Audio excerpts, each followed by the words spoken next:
ಎಲ್ರಿಗೂ ನಮಸ್ಕಾರ. Welcome to Shami's house. ಇವತ್ತೊಂದು ಒಳ್ಳೆ ಸಾರು ಮಾಡೋಣ ಬನ್ನಿ. ಮಾವಿನಕಾಯಿ ಮತ್ತು ಹಲಸಿನ ಬೀಜ ಹಾಕಿ ಹೇಗೆ ಸಾರು ಮಾಡೋದು ಅಂತ ನೋಡೋಣ ಬನ್ನಿ. ಇವಾಗ ಫಸ್ಟು ನೋಡಿ, ಇವಾಗ ಹಲಸಿನ ಬೀಜನ ತೊಗೊಂಡಿದ್ದೀನಿ ನಾನು.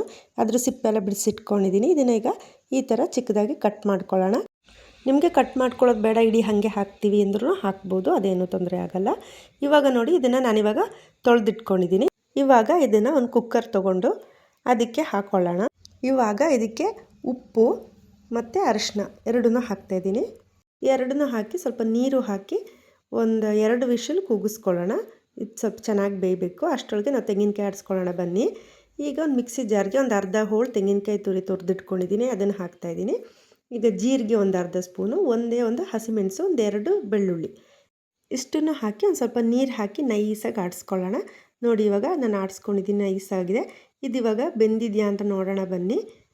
ನೋಡಿ, ಬೆಂದಿದೆ ಅಂತ ಅನಿಸ್ತಾ ಇದೆ. ನೋಡೋಣ ಇರಿ.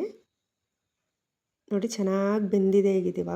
ಈಗ ಇದಕ್ಕೆ ನಾವು ತೆಂಗಿನಕಾಯಿ ಆಡಿಸ್ಕೊಂಡಿದ್ವಲ್ವ, ಅದನ್ನು ಹಾಕಿ ಸ್ವಲ್ಪ ನೀರು ಹಾಕಿ ಚೆನ್ನಾಗಿ ಕುದಿಸ್ಬೇಕಿದು. ಇವಾಗ ಇದನ್ನ ಚೆನ್ನಾಗಿ ಕುದಿಯೋಕ್ಕೆ ಬಿಟ್ಬಿಡೋಣ. ಸ್ವಲ್ಪ ಉಪ್ಪು ಹಾಕ್ಕೊಳ್ಳೋಣ, ಹಾಕಿ ಕುದೀಲಿತ್ತು ಸ್ವಲ್ಪ. ಈಗ ಒಂದು ಪಾತ್ರೆ ಸ್ಟವ್ ಮೇಲೆ ಇಟ್ಕೊಂಡು ಅದಕ್ಕೆ ಎಣ್ಣೆ ಹಾಕೋಣ. ಎಣ್ಣೆ ಬಿಸಿ ಆದಮೇಲೆ ಸಾಸಿವೆ ಸಿಡ್ದಾದಮೇಲೆ ಇದಕ್ಕೆ 1-2 ಹಸಿಮೆಣಸಿನ್ಕಾಯಿ, 1 ಈರುಳ್ಳಿ ಹಾಕೋತಾ ಇದ್ದೀನಿ ಇಲ್ಲಿ ನಾನು. ಇದು ಚೆನ್ನಾಗಿ ಎಣ್ಣೆಲಿ ಫ್ರೈ ಆಗಬೇಕು. ಎಣ್ಣೆಲಿ ಫ್ರೈ ಆದಮೇಲೆ ಕರಿಬೇವಿನ ಸೊಪ್ಪು ಹಾಕ್ಕೊತಾ ಇದ್ದೀನಿ. ಇದೊಂಚೂರು ಎಣ್ಣೆಲಿ ಫ್ರೈ ಆದಮೇಲೆ ನೋಡಿ, ಇಲ್ಲಿ ಮಾವಿನಕಾಯಿ ತೊಗೊಂಡಿದ್ದೀನಿ ನಾನು. ಅದನ್ನು ಸಿಪ್ಪೆ ಎಲ್ಲ ಬಿಡಿಸಿ ಕಟ್ ಮಾಡಿ ಇಟ್ಕೊಂಡಿದ್ದೀನಿ, ಅದನ್ನು ಹಾಕ್ತಾಯಿದ್ದೀನಿ. ಈಗಿದು ಚೆನ್ನಾಗಿ ಎಣ್ಣೆಲಿ ಬೇಯಬೇಕು. ಎಣ್ಣೆಲಿ ಫ್ರೈ ಆಗಿ ಬೇಯಬೇಕು. ಅದರಲ್ಲೇ ಎಣ್ಣೆಲೆ ಒಂದು 5-10 ನಿಮಿಷ ಬೇಯಿಸೋಣ ಇದನ್ನು ಒಂದು ಸ್ವಲ್ಪ ಹಾಗೆ ಎಣ್ಣೆಲಿ.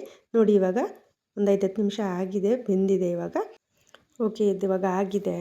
ಇವಾಗ ಇದಕ್ಕೆ ಅರಿಶಿನ ಪುಡಿ, ಕಾಶ್ಮೀರಿ ಮೆಣಸಿನ ಪುಡಿ, ಧನಿಯಾ ಪುಡಿ ಮತ್ತು ಒಂದು ಸ್ವಲ್ಪ ಇದಕ್ಕೆ ಎಷ್ಟು ಬೇಕು ಅಷ್ಟು ಮಾತ್ರ ಉಪ್ಪು ಹಾಕ್ಕೊಳ್ಳೋಣ. ನಾವು ಫಸ್ಟ್ ಉಪ್ಪು ಹಾಕ್ಕೊಂಡಿದ್ದೀವಿ ಬೇಯೋಕ್ಕೆ, ಅದಕ್ಕೆ ಸ್ವಲ್ಪ ಹಾಕ್ಕೊಂಡ್ರೆ ಸಾಕು.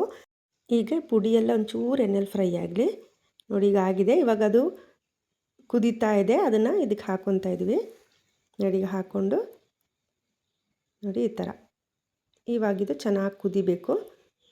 ಇದು ಬಿಸಿ ಇರೋದ್ರಿಂದ ಬೇಗ ಕುದಿಯುತ್ತೆ. ನೋಡಿ, ಕುದೀತಾ ಇದೆ ಇವಾಗ.